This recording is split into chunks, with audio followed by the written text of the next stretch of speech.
Why are you here today?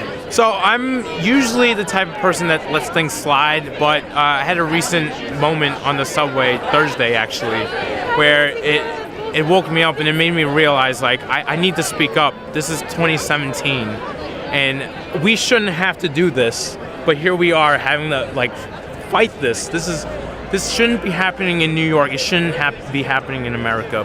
But here we are, all of us, thousands of us out here protesting this. And for those who aren't out and about, voicing their concerns, they should be out and making their voicing their concerns. If you don't mind me asking, what was the incident you said? So I was on the subway. I came home. I was coming home late.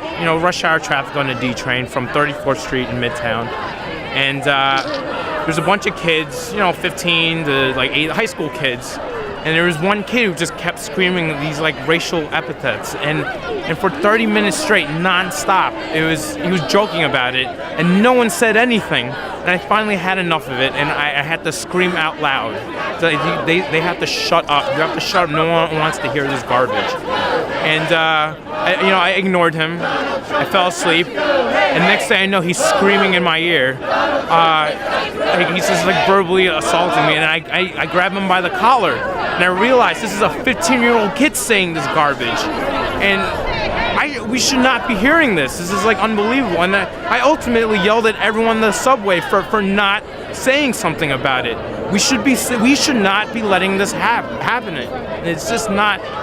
It hits the heart. This is unbelievable how this is happening in New York.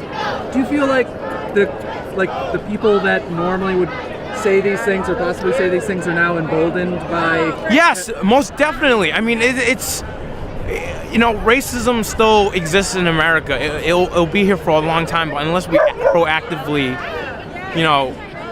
address it, it's going to keep coming up. And the fact that Donald Trump has emboldened these people, it's scary. It's really, really scary. Are you at least is it enheartened or pride with this many people? Yeah. So this is the silver lining of all of this. It's everyone's aware of it now, and more people need to be aware of it, and they need to speak up about it. They need to come out and join in on this, because this country is amazing, and I feel like we just got to keep the ball going in the right direction, and we shouldn't be taking a step back from all of this.